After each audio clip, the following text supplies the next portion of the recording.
galera, sejam muito bem-vindos à Galera da Quadra, o Ministério de Jovens e Adolescentes aqui da Carisma. Hoje... Era uma vez um menino que ainda pequenino foi escolhido pra morar na casa de Deus. Mas ele não sabia que o profeta seria, que todo Israel a ele obedeceria. Quando foi dormir, uma voz então ouviu: Samuel, Samuel, Samuel, Deus te chama lá do céu. Samuel, Samuel, ser profeta de Israel. Lá no começo, esse aqui estava no que a gente chamava de Arco Samuel clássico. Aquele menino cheio de energia, sempre agitado e que todo mundo chamava de Seninha. Mas aí, a pandemia veio e Deus começou a agir de uma forma especial na vida dele. Quando percebemos, ele já estava no Arco Samuel Shippuden, crescendo não só em estatura, mas também em fé e maturidade. O moleque virou um gigante e tudo para a honra e glória do Senhor. Hoje, com apenas 17 anos, ele já toca bateria, guitarra, tem uma família abençoada e, o mais importante, prega a palavra com muito amor e verdade. Então, bora receber com muita alegria e carinho o nosso irmão em Cristo, Samuel Martins. Samuel, Samuel, Deus te chama lá do céu. Samuel, Samuel, Feche seu olho, todo mundo fecha o olho. Espírito Santo, só você, Espírito Santo. Só você pode vivificar essas palavras aqui. Eu posso passar 2 horas, talvez até lendo a sua própria palavra, mas se não houver unção e o Espírito Santo nesse lugar, e a sua própria presença neste lugar, nada disso vai fazer sentido. Nada disso vai fazer sentido. Levanta a sua voz, não sou eu que estou orando e você está ouvindo. Começa a criar um ambiente aqui nesse lugar, um ambiente propício para que o Senhor fale. Começa a desejar essa palavra, começa a desejar isso. Levanta a sua voz. Ó Espírito Santo, somente você, Espírito Santo. Em nome do Senhor Jesus, em nome do Senhor Jesus.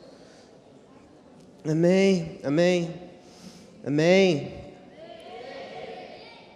E aí, gente, tudo bem? Vocês já viram bem? Meu nome é Samuel.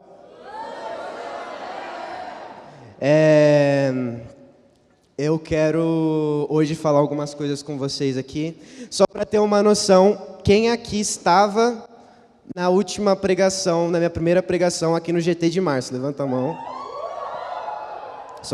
Olha, muita gente não estava. Para você que não sabe, em março desse ano, no GT, eu preguei pela primeira vez. E o Lore, ele costuma chamar a gente uma semana antes. E o Lore me chamou uma semana antes, no domingo. E, cara, quando o Lore me chamou, eu já sabia exatamente o que eu ia falar. Talvez eu não estivesse o tema definido, mas eu lembro que quando eu cheguei em casa, na segunda-feira, na verdade, não no domingo, mas no dia seguinte, eu cheguei na minha casa de noite, eu abri o meu computador e eu escrevi basicamente todo o esqueleto da pregação, porque aquela palavra estava queimando no meu coração há muito tempo. Estava queimando no meu coração há muito tempo.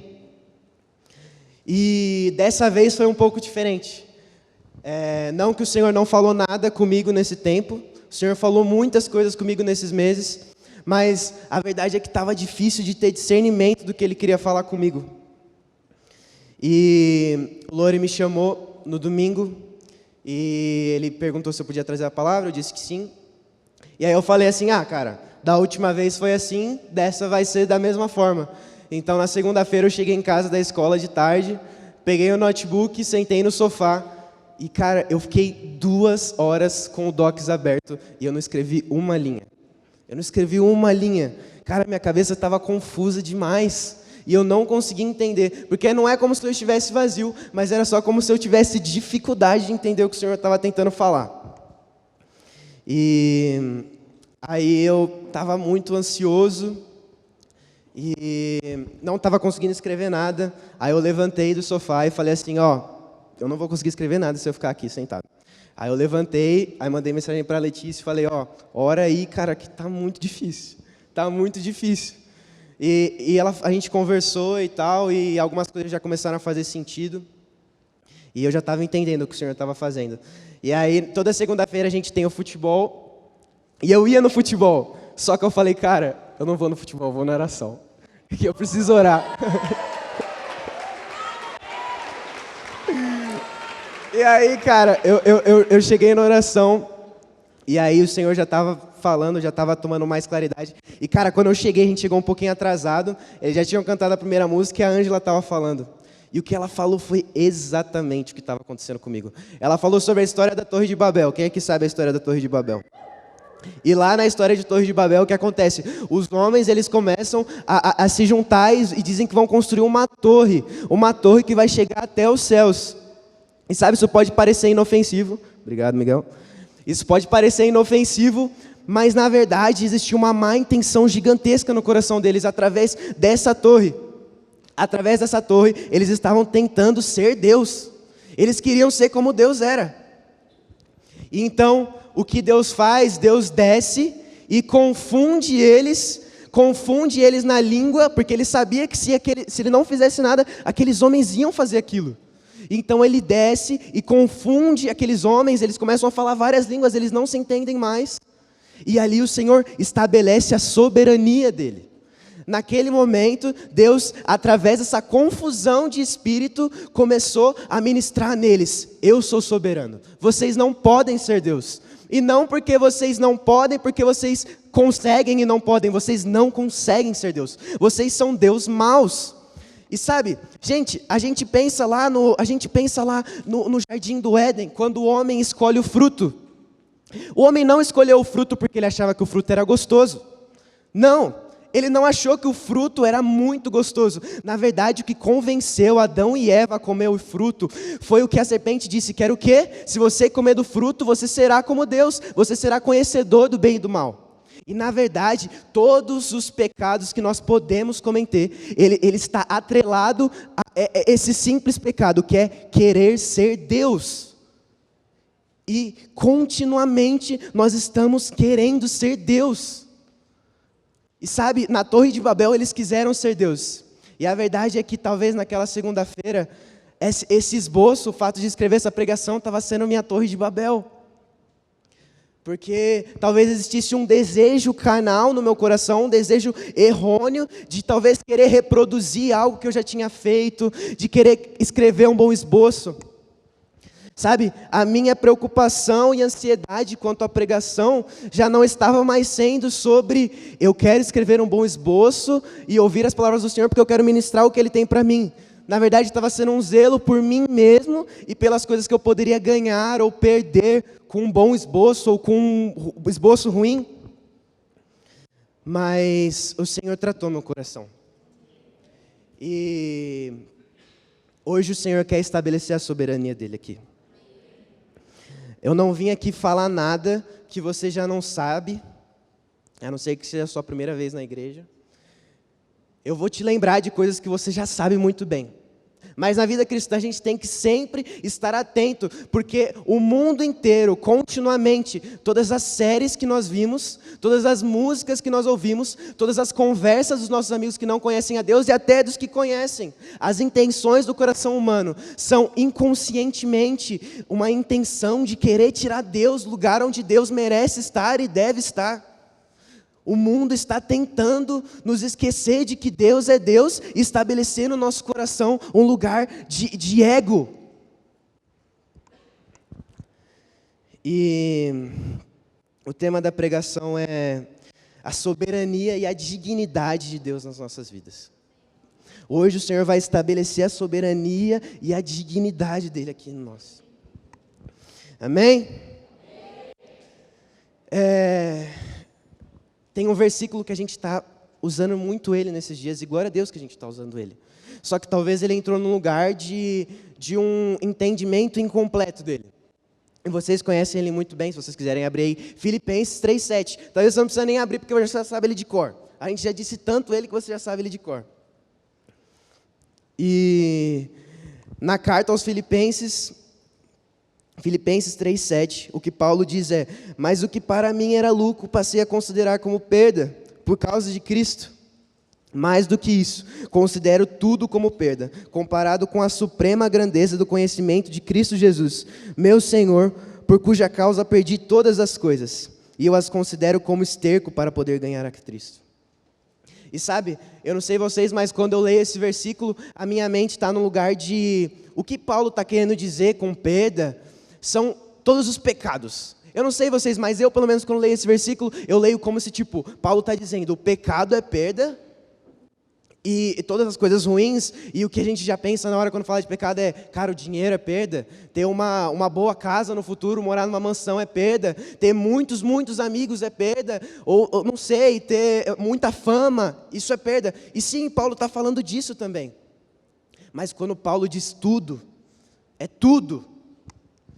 E tudo inclui até o seu ministério, até a sua oportunidade de pregar, até aquele sonho que talvez Deus colocou no seu coração, mas não é porque Deus colocou no seu coração que isso não pode te afastar.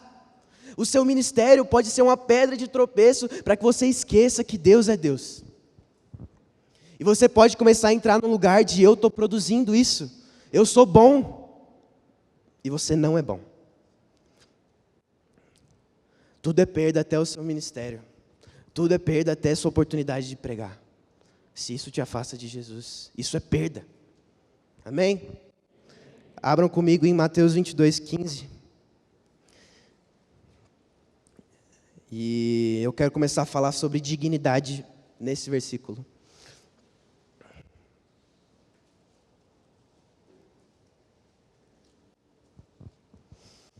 Quem achou, fala amém. Vamos lá. Mateus 22:15. Então os fariseus saíram e começaram a planejar um meio de enredá-lo em suas próprias palavras. Enviaram-lhe seus discípulos juntamente com os herodianos, que lhe disseram: Mestre, sabemos que és íntegro e que ensinas o caminho de Deus conforme a verdade. Tu não te deixas influenciar por ninguém, porque não te prendes à aparência dos homens. Dize-nos, pois, qual é a tua opinião? É certo pagar imposto a César ou não? Mas Jesus, percebendo a má intenção deles, perguntou: Hipócritas, por que vocês estão me pondo à prova? Mostrem-me a moeda usada para pagar o imposto. E eles lhe mostraram um denário. E ele lhes perguntou: De quem é essa imagem e essa inscrição? De César, responderam eles. E ele lhes disse: Então deem a César o que é de César e a Deus o que é de Deus. Ao ouvirem isso, eles ficaram admirados e, deixando, retiraram-se. Sabe, talvez você tenha lido esse versículo e você não percebeu, como eu não percebi tantas vezes que eu li ele, mas nesse versículo, Jesus está falando sobre a dignidade de Deus. Dando um pouco mais de contexto, ele fala que dois grupos foram tentar Jesus. Eles foram tentar colocar Jesus numa trick question, numa pegadinha. E essa pegadinha, não importa o que ele respondesse, independente da resposta de Jesus, sim ou não, Jesus seria prejudicado por essa resposta. Esses dois grupos são os herodianos. Só para tentar explicar melhor para vocês. Nessa época o ministério de Jesus estava em alta. Jesus estava provavelmente no seu auge ali. A gente está falando, se eu não me engano, de Mateus, 4 capítulos depois desse versículo, a gente vai estar na crucificação, se eu não me engano. E o que acontece é que naquela época, na época de Jesus, até antes da época de Jesus, o Império Romano dominava a região de Israel. E eles eram dominados por Israel. E os judeus, eles obviamente odiavam o Império Romano. E os fariseus, eles são, vamos dizer, os partidários dos judeus. E os herodianos são os partidários de Herodes. E Herodes, ele era, cadê o Maldonado? Ele era tipo o governador, assim, de Israel, a gente pode dizer? Exatamente. E Herodes, ele representava o Império Romano na área de Israel. Ou seja, dois grupos que se odiavam de certa forma, estavam se unindo, porque Jesus estava em alta e eles queriam colocar Jesus nessa pegadinha. E os herodianos, representantes do Império Romano, representantes de César, que era o imperador romano, e os fariseus foram colocar Jesus nessa pegadinha. E vamos lá, vamos voltar um pouco para o texto. Os fariseus enviaram os seus discípulos, juntamente com os herodianos, que lhe disseram: Mestre, sabemos que és íntegro e ensinas o caminho de Deus conforme a verdade. Tu não te deixas influenciar por ninguém, porque não te prendes à aparência dos homens. Dize-nos, pois, qual é a tua opinião? É certo pagar imposto a César ou não? Ou seja, o que eles estão querendo dizer com a sua pergunta? Se Jesus respondesse assim, cara, é certo pagar imposto a César? Então a gente pode dizer que meio Jesus estava tomando o lado dos herodianos e estava sendo condizente com a dominação de Roma dentro de Israel. E ali mesmo os fariseus, os judeus, eles provavelmente iam achar um jeito de matar Jesus. Porque com essa resposta eles poderiam acusar Jesus de estar condizendo com o Império Romano. E se Jesus respondesse, não é certo, ou vocês não precisam pagar imposto a César, o que acontece é que Jesus estaria tomando o lado dos judeus. Então os herodianos, o Império Romano, acusaria Jesus de ser um rebelde político. Mas Jesus responde outra coisa. Me mostrem a moeda usada para pagar o imposto. E eles mostraram um denário. E o denário era usado para pagar imposto. E ele lhes perguntou, de quem é essa imagem e essa inscrição? Vamos lá, quem vai lembrar aqui? Qual outro versículo a gente tem muito claro essa palavra imagem? E está na mente de vocês agora. Somos feitos à imagem e semelhança de Deus. O que acontece aqui é que existe um subtexto por trás desse texto que eu não tinha entendido muito tempo. O que Jesus basicamente está dizendo é, olha, o denário tem a imagem de César. Coloca aí a foto do denário, por favor, Bela. O denário, vocês vão ver, ele tem a cara de César, ele tem o rosto de César e o inscrito de César. Vamos lá, vamos esperar um pouquinho. Mas o que ele está querendo dizer com isso é, se o imposto tem o rosto de César, e a imagem de César, e o inscrito de César, César é digno do imposto, porque ele diz isso. Ao ouvirem, ele diz isso, então deem a César o que é de César. Então Deus está dizendo, cara, olha isso, tem a imagem e a inscrição dele, então você deve dar isso a ele. Mas depois ele diz, o que é de Deus, dê a Deus o que é de Deus. E o que nós temos que é de Deus? A sua própria imagem. E o que basicamente ele está querendo dizer aqui é, da mesma forma que o denário tem a imagem de César, e isso deve ser dado a ele, nós, por termos a imagem do próprio Deus, devemos dar as nossas vidas por completo a Ele. E ao ouvirem isso, eles ficaram impressionados. Quanta sabedoria! Jesus realmente saiu dessa pegadinha que, na verdade, não importasse a resposta, ele seria prejudicado. Mas ele diz, dê a César o que é de César. O denário tem a imagem de César. Nós temos a imagem de Deus, e Ele é digno das nossas vidas. Ele está falando sobre dignidade. Assim como o denário tem a imagem de César, ele é digno do seu imposto. Nós temos a imagem de Deus, e Ele é digno das nossas vidas e devoção. Amém? O tributo a César era um evento que acontecia todos os anos. Todos os anos, as pessoas do Império Romano se reuniam e elas basicamente prestavam culto a César. O tributo a César era um evento anual que continuou até que seu reinado acabasse. Então a nossa obediência a Deus, de quem carregamos a própria imagem, deve durar eternamente, pois é eternamente enquanto Ele reina. Enquanto César reina, você dá o seu imposto a ele, você dá o que é digno a ele. Enquanto Deus reina, eternamente, você dá a sua vida e devoção a Ele. E sabe, esse versículo começa a responder várias perguntas da nossa vida. Por que eu devo adorar? Porque Ele é digno. Por que eu dou o dízimo? Porque Ele é digno. Por que eu devo pregar o Evangelho? Porque Ele é digno. Por que eu devo perder todas as coisas, como disse Paulo lá em Filipenses 3,7, sabe, eu não preciso perder essas coisas, e Deus com certeza não precisa da minha entrega dessas coisas, mas Ele é digno. E sabe por que eu tenho que entregar toda a minha reputação que eu construí ao longo dos anos na minha escola, no meu trabalho, e todas as coisas que eu carrego, esse status que eu carrego, por que eu devo perder tudo isso? Porque Ele é digno. Ele é digno de que nós perdamos todas as coisas, entreguemos todas as coisas, as nossas próprias vidas. Ele é digno do nosso dízimo, Ele é digno da nossa adoração, Ele é digno da nossa pregação, Ele é digno do nosso louvor, Ele é digno de que nós perdamos a nossa voz. Gente, a Júlia está rouca, ela está rouca por causa do jogo, mas ela está aqui cantando. Ela está rouca, talvez vocês não perceberam, mas ela está rouca, e ela estava aqui. Ele é digno. Sabe, Ano passado, eu comecei uma célula na minha escola com alguns amigos. E essa célula trouxe coisas muito boas para mim, trouxe um mover dentro da minha escola. Mas isso trouxe muita rejeição.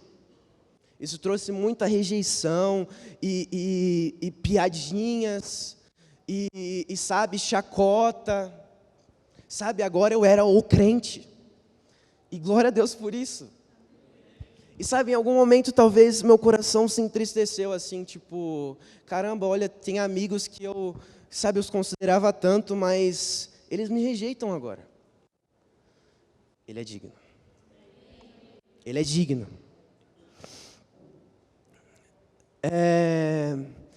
Outra coisa que o Senhor me lembrou essa semana, me lembrou de Jó. E, sabe, não sei quantos de vocês conhecem a história de Jó, mas o que acontece no livro de Jó é que Jó vai passar Jó era um homem muito rico. E Jó, ele era um dos homens mais ricos, na verdade, na região do Oriente Médio. E ele era um homem devoto a Deus. Ele era um homem que tinha um bom coração. E tem um momento lá nos primeiros capítulos de Jó que Deus se reúne assim com os seus anjos. Eles vão dizer que ele tem uma reunião com eles ali. E Deus fala assim para Satanás, olha a vida de Jó, olha como ele é bom, olha como ele é um homem de bom coração, ele tem muitos bens, mas ele entrega, ele compartilha com as pessoas. E o que o Satanás vai fazer? Ele vai pedir para tentar a vida de Jó. E aí Jó vai passar 35 capítulos sofrendo. No primeiro capítulo de Jó, ou no segundo, não lembro agora, todos os filhos dele vão morrer, ele vai perder todos os seus bens. E depois disso ele vai adquirir uma doença de pele muito grave, onde sua pele fica em carne viva, e bichos começam a ficar na pele dele, e a sua própria mulher começa a ficar contra ele. E aí vão chegar vários amigos de Jó para ver como ele está, para dar um suporte para ele. E eu acho que por 37 capítulos mais ou menos, Jó vai ficar questionando: Deus, por que isso está acontecendo? Deus, por que tal coisa? Por que eu estou passando por isso? E os amigos de Jó vão perguntar: Jó, com certeza você cometeu um pecado que Jó não havia cometido. Com certeza você cometeu um pecado e por isso você está passando por essa situação. Mas o que acontece na verdade é que no capítulo 38, finalmente a gente vai ter a primeira fala de Deus a Jó. Depois de 38 capítulos, a gente vai ver Jó falando a gente vai ver Deus falando com Jó. E vamos lá, Jó capítulo 38, abre aí. Passamos 38 capítulos de Jó especulando e perguntando e se lamentando a Deus: Deus, por que eu perdi todas essas coisas? Deus, por que eu estou passando por isso? Deus, nem a minha mulher fica do meu lado, e os amigos de Jó acusando Jó de um pecado. Jó 38:1. Depois disso, do meio da tempestade, o Senhor deu a Jó a seguinte resposta: as suas palavras só mostram a sua ignorância. Quem é você para pôr em dúvida a minha sabedoria? Mostre-me agora que é valente e responda as perguntas que eu lhe vou fazer. Eu criei o mundo. Onde é que você estava quando criei o mundo? Se você é tão inteligente, então explique isso. Você sabe quem resolveu, qual seria o tamanho do mundo e quem foi que o fez as medições? Em cima de que estão firmadas as colunas que sustentam a terra. Quem foi que assentou a pedra principal do alicerce do mundo? E sabe, a gente vai passar mais 2 capítulos de Deus agora fazendo perguntas a Jó. A gente passou 38 capítulos de Jó fazendo perguntas a Deus. Deus, por que eu estou passando por isso? Deus, por que isso está acontecendo comigo? E quando o Senhor aparece para Jó, Ele não vem responder uma pergunta de Jó sequer. O que Ele vem estabelecer é: eu sou soberano sobre todas essas coisas, eu sou soberano. E talvez hoje você chegou assim aqui. Talvez hoje você chegou aqui e disse: Deus, olha o que está acontecendo na minha vida. Deus, olha o que está acontecendo comigo. Deus, a minha família está um caos. A minha casa está um caos. Sabe, eu não sei mais para onde ir. E o que Deus quer fazer com você essa noite não é responder as suas perguntas, por mais loucos que isso seja, mas é simplesmente estabelecer a soberania dEle sobre tudo isso que está acontecendo na sua vida. E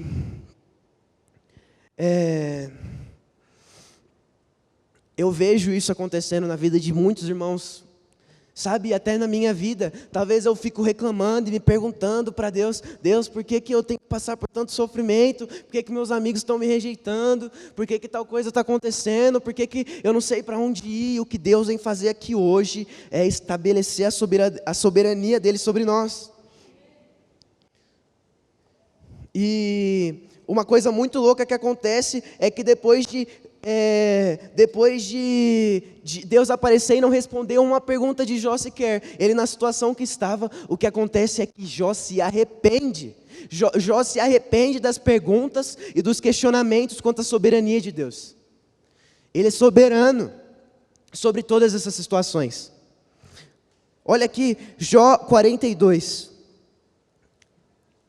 Jó humilha-se perante a Deus e se arrepende. Então Jó respondeu ao Senhor: bem sei que tudo o que podes e que nenhum dos seus planos pode ser impedidos.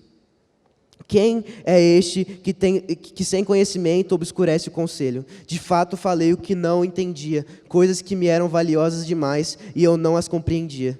Ouve-me, eu falarei e eu te perguntarei e tu me responderás. O que está acontecendo é que quando Deus estabelece a soberania dele sobre nós, apesar de todas as perguntas, o que nós dizemos a ele é: tu és digno. Tu és digno porque você é soberano. Sabe, ele não veio responder as perguntas de Jó, mas ele disse o quê? Eu criei o mundo, eu criei todas as coisas são pautadas a partir de mim, eu sou soberano sobre todas as coisas. Logo Jó percebe, ele é digno. Ele é digno. E nessa passagem a gente notou a simples falta de interesse da parte do Senhor de responder as perguntas de Jó. E talvez hoje o Senhor está nem um pouco interessado em responder as suas perguntas e responder os seus sofrimentos, mas sim estabelecer a sua soberania desde a criação até a eternidade futura, até o fim de tudo, que não vai haver fim, tudo é eterno com o nosso Deus. Ele vai continuar sendo soberano sobre todas as coisas. E para falar um pouco sobre essa eternidade futura, abre comigo em Apocalipse 4.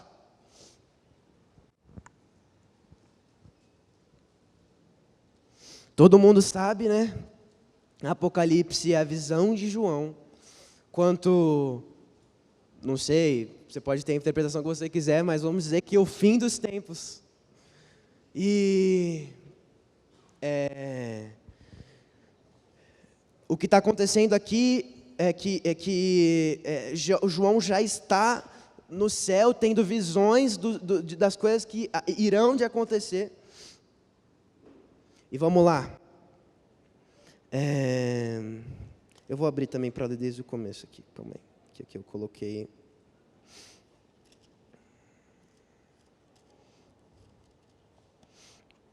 Depois dessas coisas, vi uma porta aberta no céu, e a primeira voz que ouvira, voz de como trombeta, falando comigo, disse: sobe aqui, e eu te mostrarei as coisas que devem acontecer depois destas. E agora eu vou pular para o 4 aqui. Ao redor do trono havia também 24 tronos, e vi assentados sobre eles 24 anciãos, vestidos de branco com coroas de ouro sobre a cabeça. Do trono saíam relâmpagos, vozes e trovões. Diante do trono estavam acesas 7 lâmpadas de fogo, que são os 7 Espíritos de Deus. Diante do trono também havia algo parecido como um mar de vidro, claro como cristal. No meio e ao redor do trono haviam 4 seres viventes, cheios de olhos na frente e atrás. O primeiro ser era semelhante a um leão, o segundo semelhante a um touro, o terceiro tinha rosto de homem e o quarto era semelhante a uma águia voando. Cada um dos seres viventes tinha 6 asas que estavam cheias de olhos em volta e por baixo. De dia e de noite eles diziam sem cessar: Santo, Santo é o Senhor Deus, o Todo-Poderoso, aquele que era, que é e que há de vir. Sempre que os seres viventes davam glória e honra e ações de graça que estavam assentados ao trono, ao que vive pelos séculos dos séculos, os 24 anciãos prostravam-se diante do que estava sentado no trono e adoravam o que vive pelos séculos dos séculos, e lançavam suas coroas diante do trono, dizendo: Nosso Senhor e nosso Deus, Tu és digno de receber a glória, honra e poder, porque Tu criaste todas as coisas e por Tua vontade elas existiram e foram criadas. O que está acontecendo aqui é que Jó está vendo todos os seres celestiais e, de certa forma, todos nós representados ali, e eles estão prostrados, e vendo a soberania de Deus, e o que justifica a soberania de Deus é o fato dele ter criado e sustentado todas as coisas por toda a eternidade, e a única possível resposta diante de tudo isso, é qual a resposta? Senhor e nosso Deus, Tu és digno de receber a glória, a honra e poder, pois criaste todas as coisas, por Tua vontade elas foram criadas e existem. A única possível resposta diante da soberania de Deus, que é justificada pelo fato dele ter criado todas as coisas, sustentado elas até agora, estado conosco e ter sido fiel, é: Tu és digno. Tu és digno do nosso louvor, Tu és digno de que nós entreguemos as nossas coroas e damos tudo de que maior valor há, para que o Senhor receba o que é digno, o que o Senhor é digno de receber. E sabe, pode parecer com que, talvez do jeito que eu estou falando, Deus precisa disso. Deus precisa, na Apocalipse 4, parece que, talvez em alguma leitura que você esteja fazendo, Deus precisa dessa adoração. Deus precisa que eles entreguem tudo. E sabe, Deus não precisa de nada. Talvez a gente comece a pensar assim, que lá na eternidade passada, antes que as coisas fossem criadas, a Trindade ficava lá, e eles criaram o mundo porque eles estavam entediados. Pode parecer que eles estavam entediados na leitura que você faça, como eu já fiz muitas vezes. Eles estavam lá assim, estava lá o Espírito Santo, estava Jesus assim, e eles disseram: cara, a gente já passou tanto tempo aqui, mano, vamos criar alguma coisa aí, vamos criar umas pessoas aí para adorar a gente, para dar uma apimentada, porque está muito chato. E não é isso. Sabe, o que acontece é que na verdade eles estavam plenamente satisfeitos em si mesmo. Eles estavam satisfeitos entre si, porque o Pai tem prazer no Filho, e o Filho tem prazer no Pai, e o Pai tem prazer no Espírito Santo, e o Espírito Santo tem prazer no Filho, e é assim que as coisas funcionam na Trindade. Sabe, o que acontece é que muitas vezes a gente acha que existe uma hierarquia dentro dessa Trindade, porque existe algum tipo de valor diferente. Então o Pai tem mais valor, e o Filho tem um pouquinho menos de valor, e o Espírito tem um pouquinho menos de valor. O que acontece não é isso. O que acontece é que eles se amam tanto, o Filho ama tanto o Pai, que ele escolhe se submeter ao Pai. Ele está satisfeito, ele está completamente satisfeito. Sabe, o que ele diz lá quando ele tá com medo de ser crucificado? Ele diz o quê? Olha, eu estou com medo, se possível afasta de mim esse cálice, mas se submetendo a Deus, ele diz o quê? Que seja feita a sua vontade. Então, eles não estavam entediados, sabe? Eles não estavam entediados, eles estavam satisfeitos. Mas a partir do momento que eles criam tudo isso, satisfeitos, sem precisar de nada, sem precisar de nenhuma adoração, sem precisar do seu grito, sem precisar da sua vida, eles criam por amor as nossas vidas. Eles não criaram por amor, por querer compartilhar desse amor que eles viviam.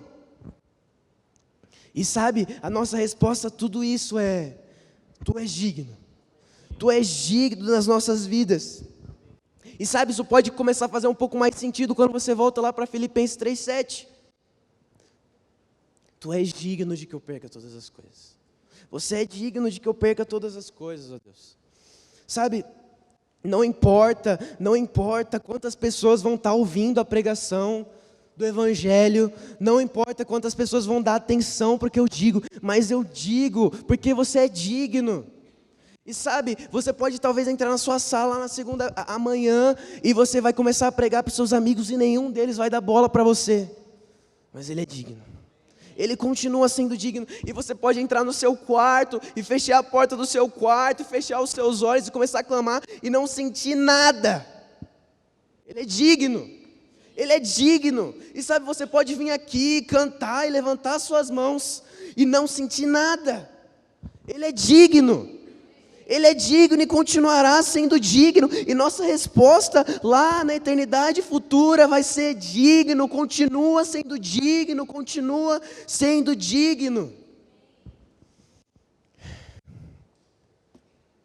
E hoje eu quero que hoje o que o Senhor quer, não o que eu quero, mas o que o Senhor quer, que nós estabeleçamos aqui no nosso meio a sua dignidade. Entregaremos louvores para o resto das nossas vidas, perderemos todas as coisas, seguiremos a sua vontade, talvez vamos rejeitar um emprego com um bom salário, talvez vamos rejeitar uma casa bonita, talvez vamos rejeitar uma pessoa que a gente goste, que a gente queira ter um relacionamento com ela.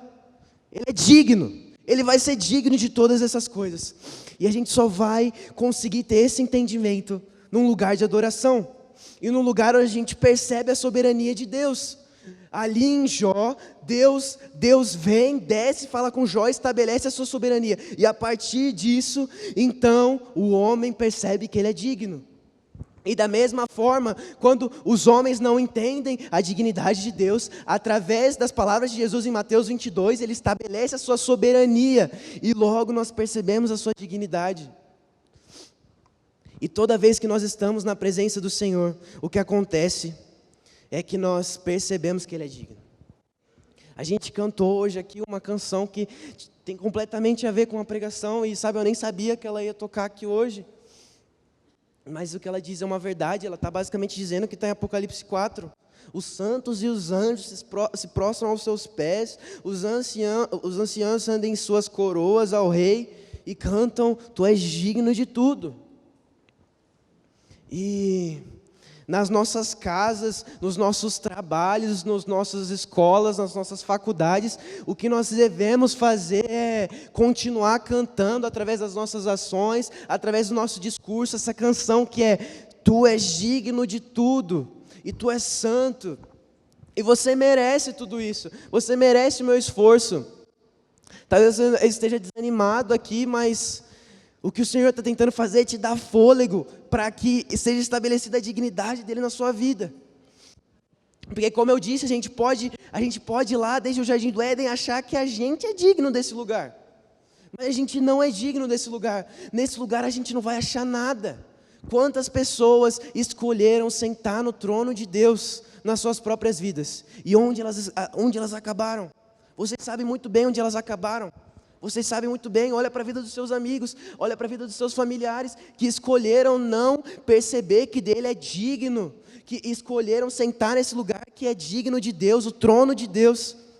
O que acontece na vida deles, cara? Você sabe muito bem o que acontece.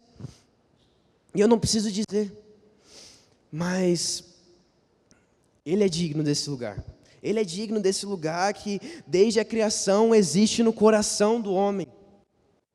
Como eu disse, o pecado não foi comer o fruto, porque o que tentou o homem não foi comer o fruto porque o fruto era muito bom, ou porque ele parecia muito bom, mas é porque o que ele oferecia podia ser o que o homem mais queria, que era querer ser Deus. Ele é digno desse lugar. Amém. Feche os seus olhos, vamos orar.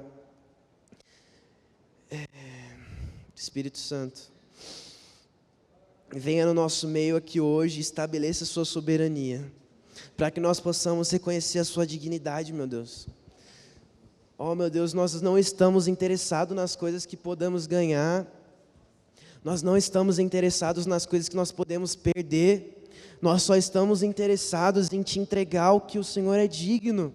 As nossas vidas, o Senhor é digno das nossas vidas, o Senhor é digno de que nós possamos ser enxergados como desprezo pelos nossos amigos, com desprezo pelos nossos familiares. Mas o Senhor é digno de tudo isso. Nós podemos sofrer, nós podemos entrar num lugar de dizer, meu Deus, será que isso realmente vale a pena? Quanto sofrimento, como Jó sentiu tanto sofrimento.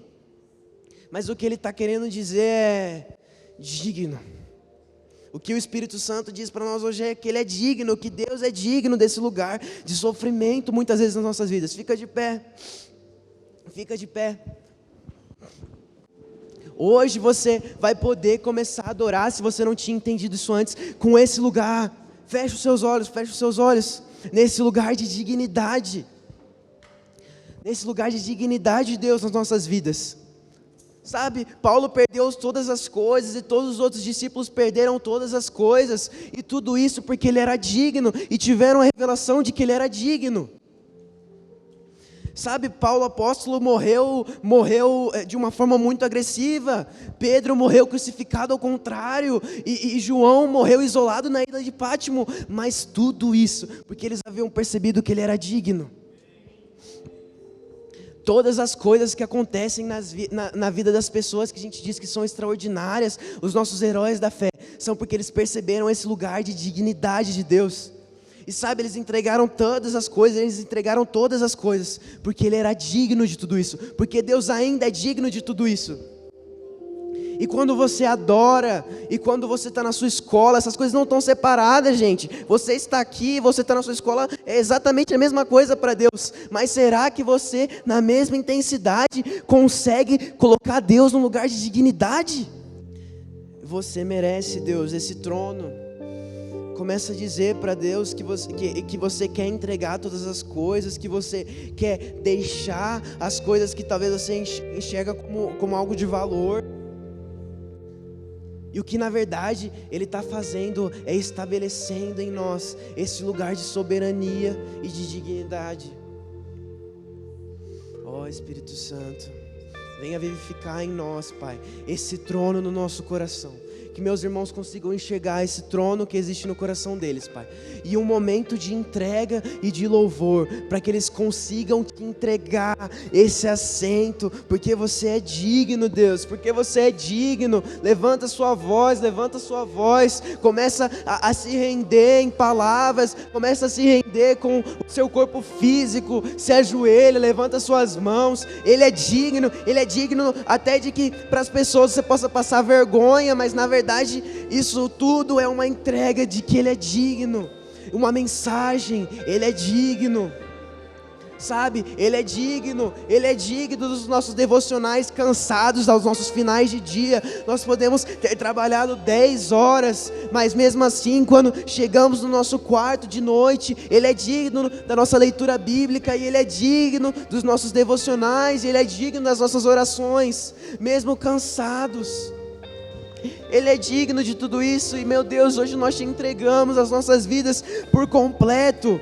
Como Jesus disse em Mateus 22, te entregamos as nossas vidas porque o Senhor é digno disso. Da mesma forma que César era digno de imposto, você é digno das nossas vidas. Você é digno da nossa entrega, você é digno do nosso grito, você é digno do nosso choro, ó Deus. Você é digno das nossas lágrimas. Você é digno do nosso suor. Você é digno de tudo isso. Você é digno do nosso trabalho. Você é digno do nosso dinheiro, ó Deus. Você é digno, Deus. Você é digno, meu Deus, de que eu passe vergonha para os meus amigos. Você é digno da minha rejeição com o meu grupo que eu dou tanto valor. Você é digno, Deus. Você é digno da minha devoção, você é digno de toda a minha vida, desde o momento onde eu nasci, até o momento onde eu darei o meu último suspiro e serei enterrado. Você é digno do meu esforço, você é digno. E como os anciões e como os seres viventes, nós te damos todas as nossas vidas e te damos os nossos joelhos rendidos, sabe, te entregamos as nossas coroas, Deus. Se hoje no coração de alguém aqui, essa coroa for o trabalho delas, se essa coroa for o relacionamento delas, eu peço para que você dê coragem e capacidade para que elas te entreguem tudo isso, como os seres viventes fazem. Existem tantas coisas que nós podemos entregar aqui hoje. Existem tantas coisas que nós podemos entregar aqui hoje, mas Ele é digno de tudo, de que perdamos tudo. Oh! E como Paulo disse, considero tudo como perda. Considero tudo como perda. Oh meu Deus, nós queremos perder tudo hoje. Nós queremos perder tudo hoje. Nós queremos perder tudo. Oh meu Deus, nós queremos ser perseguidos, se essa for a sua vontade. Oh meu Deus, nós não temos medo, porque você é digno, ó Deus. E sabe, esse prato, esse banquete na eternidade não vai vir vazio. E ele não está vazio, porque nós já temos direito à sua presença através da vida de Jesus, sabe? A gente entrega tudo, mas a gente também ganha tudo. Na verdade, a gente não entrega nada porque as nossas vidas não valem nada, mas nós recebemos o próprio Deus e a sua presença. Nós recebemos o seu Espírito, nós recebemos tudo. Nós podemos achar que estamos entregando tudo, mas nós estamos recebendo tudo. O Espírito Santo hoje nos entrega o próprio Deus e a sua própria presença. Nos encontra hoje, Espírito Santo, para que nós possamos ter a coragem de entregar tudo. Oh, Espírito Santo, nos encontra aqui hoje. Tu és digno de todas as coisas.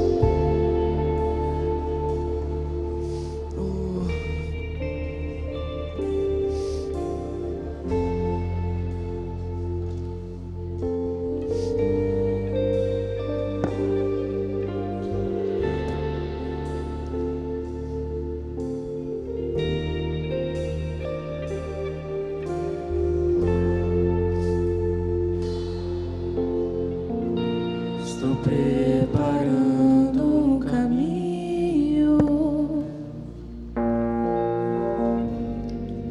endireitando as veredas, e cada vez mais diminuindo.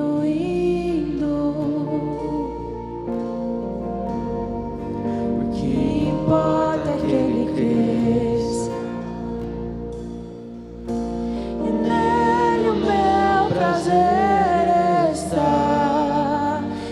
sou digno de desatar as suas sandálias, e nele a minha vida estás. Eu caminho com a certeza de que Ele virá, e é Ele, por Ele que eu estou gastando a minha vida, perdendo tudo por amor e com alegria, dono dos meus dias. Estou preparando